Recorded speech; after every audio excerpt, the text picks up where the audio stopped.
processo. Então, o objetivo desse trabalho ali é uma foto de Bach e Ariadne, a mulher dele, que era lá de Roma, né? Os personagens romanos. E o objetivo desse trabalho foi identificar mesmo como que os enfermeiros percebiam essa questão do álcool e drogas no trabalho do dia a dia. E para isso a gente fez uma grande revisão de literatura, vendo a evolução do conceito de álcool e drogas que a gente acabou de discutir, os aspectos gerais sobre álcool e drogas, né? Esses aspectos de tráfico, de mortalidade, enfim. E a gente passa também, para sedimentar o estudo, a formação dos enfermeiros e reflexo de assistência de enfermagem, como essa formação sendo deficiente, aparece nas literaturas desse trabalho, vários alunos falando que não temos essa carga horária na faculdade, por isso, quando eles vão para o mercado de trabalho, eles vão se preparar para mexer com essa população tão especial. E por último, a gente fala também das possibilidades assistenciais da estratégia de saúde da família. Hoje, nós estamos desenvolvendo o trabalho de implantação da saúde mental da atenção básica. Sabemos que muito se pode fazer lá no posto, lá na comunidade. Primeiro, é um acolhimento, a humanização. A pessoa sentir que ela tem um grupo de profissionais que podem ajudá-la naquele momento difícil da vida dela, porque nem isso está tendo hoje. Então, eu, usuário, eu dependente, eu alcoólatra, saber que naquele posto do meu bairro eu vou poder chegar e falar com o enfermeiro, vou chegar e falar com o médico, e eles vão estar preparados para me ouvir e para me acolher. E depois para ver o que vão fazer comigo, de que forma vão poder me ajudar. E hoje a gente sabe que pode ser feito as intervenções breves, que são, o nome diz, intervenção breve, que o enfermeiro pode estar fazendo. A gente pode falar, enquanto não se consegue uma abstinência, que não seria também o sonho dourado de todo mundo, seria até o sonho dourado de todo mundo, mas é a possibilidade de uma abstinência, da pessoa parar uma vez, com a bebida e com as drogas, mas pelo menos a gente conseguimos fazer a redução de danos, que é uma política, hoje é uma política governamental, que surgiu lá em Santos na época da AIDS, né? Então todo mundo era contra, porque é uma coisa polêmica. Eu dou seringa para o usuário tomar cocaína, para ele dar a seringa dele, e usar no outro, porque pelo menos o dano, porque ele pode usar cocaína, mas se ele compartilhar a seringa, além da cocaína, continuar o usuário, ele ainda vai ter o problema do HIV. O que é melhor? A gente dar a seringa ou a gente fechar o olho desse assunto e deixar a população se contaminar cada vez mais com a AIDS? Então, nos anos 80, do advento da AIDS, surgiu essa proposta de redução de danos na cidade de Santos, principalmente, e hoje é uma proposta governamental para os usuários de outras drogas, a política da redução de danos. Também nós temos agora a terapia comunitária, como um dispositivo muito bom, só que a terapia comunitária exige uma formação, e aí as meninas da faculdade vai pensando, uma especialização, né, na psicologia, na psiquiatria, porque, como é uma terapia comunitária, também os estudos apontam que essa terapia comunitária resolve 80% dos problemas da população. Então, se a gente fizesse, que não vai dar, vamos pegar essa comunidade e colocar aqui 40, 50 pessoas, eu tenho que ter uma dinâmica de condução dessa terapia, não é ficar falando aleatoriamente. Então, para isso, tem que existir agora uma especialização em pesquisa da hora, que eu acho bem interessante, para a gente capacitar mais a nossa enfermagem, o nosso médico, o nosso psicólogo lá da atenção básica, para estar trabalhando essa questão. Para a gente trabalhar essa pesquisa, a gente usou o caminho metodológico, a metodologia da representação social. Né? Então a gente teve o referencial teórico da reforma psiquiátrica e a política de atenção ao álcool e drogas, junto à categoria de análise da representação social. E para resumir, porque se coloca, eu acho que não é o objetivo a gente falar de metodologia científica, mas a representação social, nós não estamos preocupados em quantificar. Primeiro, ficar bem claro isso, existem as pesquisas quantitativas e as pesquisas qualitativas. Quantitativa é quando eu quero saber números, mas não era o objetivo desse estudo? O objetivo desse estudo era analisar um fenômeno, esse fenômeno de como acontece essa assistência desses pacientes na atenção básica. E aí, para isso, o melhor caminho de pesquisa é uma pesquisa qualitativa. Tem várias. No caso dessa, como pessoas seres sociais, como os alcoolistas, dependente químico, eu, o enfermeiro, eu, o psicólogo, no caso do enfermeiro, então era mais fácil o caminho escolhido foi da representação social. E nesse tipo de pesquisa, nós vamos pegar, o objetivo dela é pegar uma coisa que não é familiar e transformar esse algo em uma coisa familiar.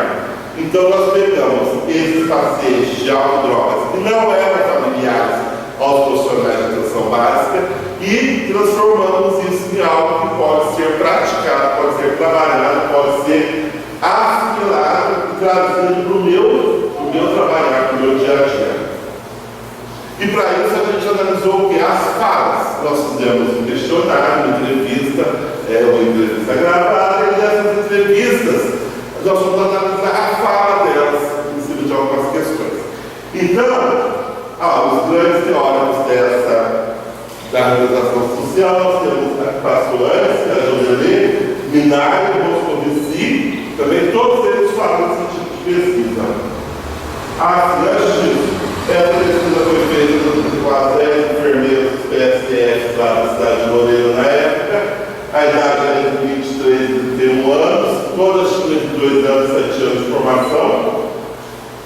E 7 anos, de 8 meses a 7 anos, naquela unidade de serviço.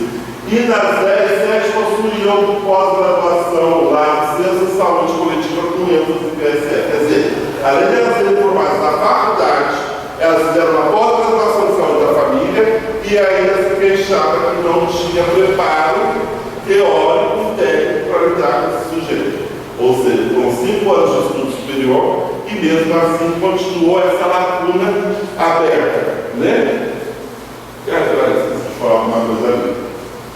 A coleta de dados passou toda pela questão de ética, tudo direitinho, autorizado lá em São Paulo, autorizado em Lorena, e a análise de dados composta em binário, organização, classificação dos dados e a análise final. Vamos lá então para não demorar muito. Cuidados éticos também. E aí vem a apresentação dos dados. Das falas dessas enfermeiras, nós colocamos em análise 3 categorias. Primeiro, como que aparecia esse problema na rotina de trabalho das enfermeiras do PSF? O segundo, como que essas enfermeiras do PSF percebiam o adoecer em autodrogas? Como que era esse processo de doença? E o terceiro que apareceu, ficou muito claro, foi essa questão da inclusão e exclusão social. Como os enfermeiros percebiam essa questão como um fato excludente dentro da saúde pública do Brasil naquele momento. Então, apareceu algumas falas, o E de entrevista, o número 1 o profissional, que a gente numerou de 1 a 10, 2 não pagaram, 2 estavam de licença, foi de 1 a 8, e o número que aparece lá é da categoria, né? A fala, a terceira fala, a quarta fala, que é o código que a gente usa para analisar essa pesquisa. Então, quando a gente fala do processo de trabalho, elas falam muito a questão do trabalho na saúde da família, principalmente da questão da gerência e da administração. O enfermeiro de saúde da família, ele está assoberbadíssimo de funções. Hoje mesmo, na apresentação que eu fiz em Lorena, da saúde mental, eu estava falando que nós temos que começar a pensar em 2 profissionais enfermeiros das unidades. Um para fazer só a parte administrativa, que é papel para chuchu, e o outro só para fazer a parte essencial de atender, né, o paciente, de fazer a questão da coleta preventiva, agora a gente cebolha, o preventivo, enfim, o trabalho com os pacientes em geral. Então, elas falaram muito da questão administrativa. E hoje nós temos a gestão participativa, que é eu pegar essa população, os meus funcionários, e eles trazerem problemas, já trazerem a solução para mim. Isso é uma coisa que acontece no PSF. Uma vez por semana, normalmente, as equipes têm reunião. E na reunião o agente comunitário fala, o técnico de enfermagem fala, o médico fala, o enfermeiro fala, a gente só fala, todo mundo fala acerca de um problema e eles buscam a solução na própria equipe. Então isso é a gestão participativa, que é vamos dizer assim, a grande verdade da questão da teoria da administração hoje, né? A gerência de cuidado, elas falam, a rotina lá. Na minha rotina, a procedimento de enfermagem, mas com consulta de enfermagem para adulto gestante, criança, percurso diabético, coleta de mapa Nicolau, visita domiciliar, supervisão de equipe e jardins comunitários. A listada 3, a 4, a 5 e a 7, todos falaram isso. Mas não aparece nada com relação à consulta de enfermagem para alcoólatras, para alcoolismo e para dependente químico. Então não existe. Por quê? Muitas vezes, os profissionais encontram dificuldades em reconhecimento de problemas relacionados ao álcool contra drogas, não sabem agir perante os pacientes desses transtornos. Outras vezes, a falta de conhecimento dificulta na atuação. Então, a própria entrevistada falou, os profissionais de saúde, não falam nem enfermagem, falam os profissionais em geral. Muitas vezes encontram dificuldade em reconhecer o problema. O primeiro problema é reconhecer quem é alcoólatra, quem é dependente químico. E outras vezes não sabem agir perto desses pacientes.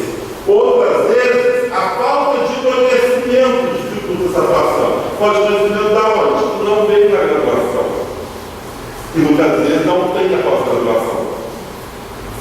É muito triste ver o usuário e sua família desmoronando a cada dia que passa e não poder fazer nada. Então você percebe nessa fala que o profissional ele se sente impotente de ver aquela família doendo, que nós sabemos quem tem independente de grave ou pai alcoolista, numa situação familiar, a família começa a desmoronar mesmo. E eu, profissional lá, estou vendo isso acontecer, mas eu não tenho ferramenta para trabalhar. Eu não sei como agir, eu não tenho esse conhecimento. Mas eu me sinto impotente e às vezes eu fico muito frustrado por isso também. E a política universitária, ausência de serviços de referência, como casos aderentes, hospital, isso também apareceu bastante nacional. Existe uma grande dificuldade de serviços de referência para encaminhamento de clientes com dependência de distância, para tratamento com a reabilitação. Então, o que elas falaram? Muitas vezes chega esse problema para ela, a pessoa até pede ajuda, mas ela vai mandar para onde? Para onde? Essa pesquisa foi feita em 2009, em 2013.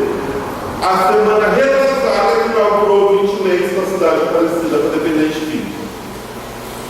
Aparecida, que é para pegar o circuito histórico e o bairro histórico e o circuito da fé, que são 17 municípios de uma população de 500 mil habitantes. Esses 20 leitos, eu não fui na reunião hoje, mas já deve estar lotado, né? Se for quase lotado. Então a gente sabe que é pouco, mas já começou. E não tinha, naquele momento não tinha onde mandar, mas mandar isso para quem? Para o GAPS está transformental, não vai ter dependente químico. Como que faz? Não tinha para onde mandar essa turma também. O processo de saúde-doença. Essa saúde-doença, só para a gente recordar, ele veio, isso aqui é interessante a gente falar sobre isso. Na antiguidade, lá na Idade Antiga, a concepção de saúde-doença era mística ou mágico-religiosa. Então, no Egito, por exemplo, eles acreditavam que a pessoa estava adoecida era porque ela estava cometida de maus espíritos, e foi lá que lançaram a técnica da trepanação. Fazer um orifício no crânio, e por aquele orifício do crânio o mau espírito ia sair e a pessoa ia se curar. Muitas vezes os sacerdotes, que estava infecção, a gente sabe hoje em dia como é o negócio, e ele ia ser enterrado junto com o faraó, ele era enterrado vivo, ele levou a técnica. A gente percebe muitas ervas, Hipócrates nessa época até falou de alguma coisa de higiene, de ar, aquela coisa toda, mas a gente percebe em Roma, alguma coisa sendo feita, na Grécia, do Hipócrates até criando um pouco mais, mas principalmente nessa época a medicina e a saúde doença era entendida como castigo de Deus ou dos deuses. Então, se a pessoa estava com lepra, por exemplo, a hanseníase de hoje,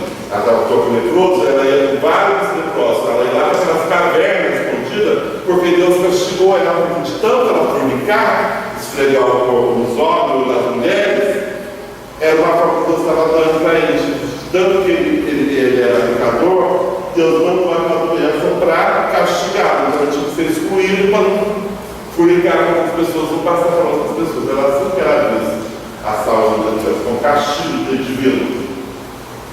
Na Idade Média, como chegou uma época até proibir o banho, então começou aquelas questões das epidemias, principalmente a peste negra e a peste bubônica.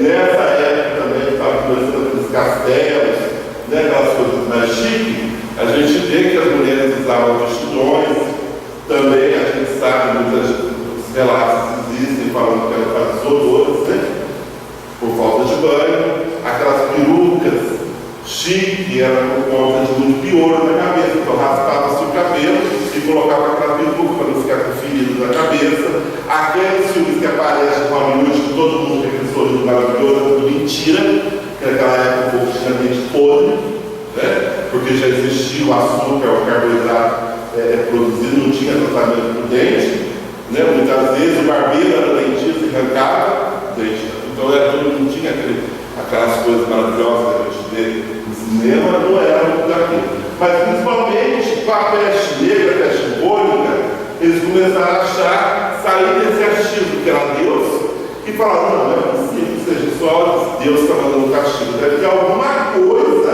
a mais que está produzindo essa doença na nossa sociedade hoje. E aí descobriram-se, através de alguns estudos, né, foram descobrindo algumas causas, por exemplo, aí já liberaram banho, sabia que a higiene poderia evitar a doença, desconfiavam que o rato estava transmitindo, a pulga do rato estava transmitindo aquela doença, então fizeram um extermínio dos ratos para limpar, porque o rato era como se fosse um animal doméstico, nas casas antigamente, nessa época, eles entravam e saíam como se fosse um gato e cachorro no seu quintal. Fazia parte do contexto das cidades naquela época, né? A parte de fezes e urina fazia, depois as pessoas pegavam aquilo e levavam para jogar pessoas de casas mais inferiores, né? No Brasil teve isso também, no Brasil colônia, no Brasil velho, enfim, era muito triste. E começaram a se pensar que alguma coisa poderia estar causando as doenças fora o castigo de Deus ou dos deuses, enfim.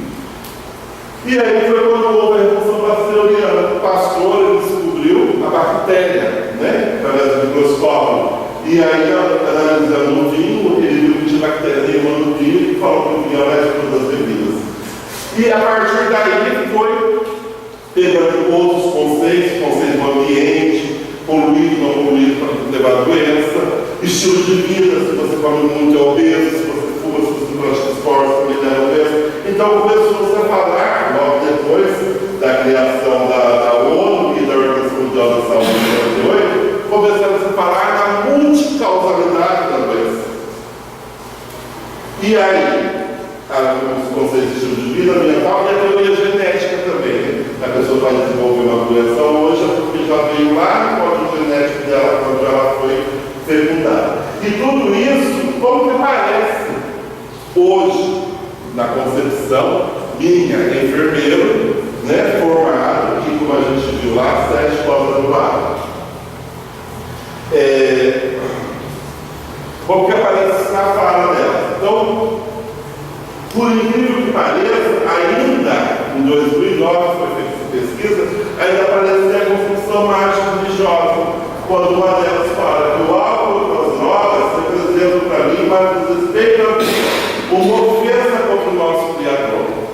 Então você percebe uma fala em cima dessa concepção mística religiosa. Mas também aparecem falas entendendo que é estilo de vida. Alguns conflitos tais como influência de grupos de amigos, amigos, né? O ambiente, né? Social, busca do desconhecido, da curiosidade, fuga das dificuldades, então aí como fuga das dificuldades tem a ver com um pouco de depressão, um pouco de desinanização, conversão de valorização das famílias e outros identificam necessidade que leva o indivíduo a procurar drogas. A percepção dos danos físicos, dentre possíveis consequências, podemos mencionar a desintegração familiar, depressão, comportamentos agressivos, violência, homicídios e, casos extremos, o suicídio. Então, ela também percebia agravos que o álcool e as drogas poderiam levar. Nessa fala aparece bem isso. E a percepção da negação da doença por parte do usuário. Uma das dificuldades de trabalhar com essa clientela, como os enfermeiros falou, consiste na não aceitação do cliente a assumir seu vício, sua dependência, e em muitos casos a não aceitação da família em relação à situação apresentada. Então, muitas vezes a gente sabe que isso acontece mesmo, A própria família quer negar, porque acha que é vergonhoso, que é vexatório, e a própria família tende a querer fazer essa negação. E por último, esse processo de inclusão e exclusão social que nós trabalhamos.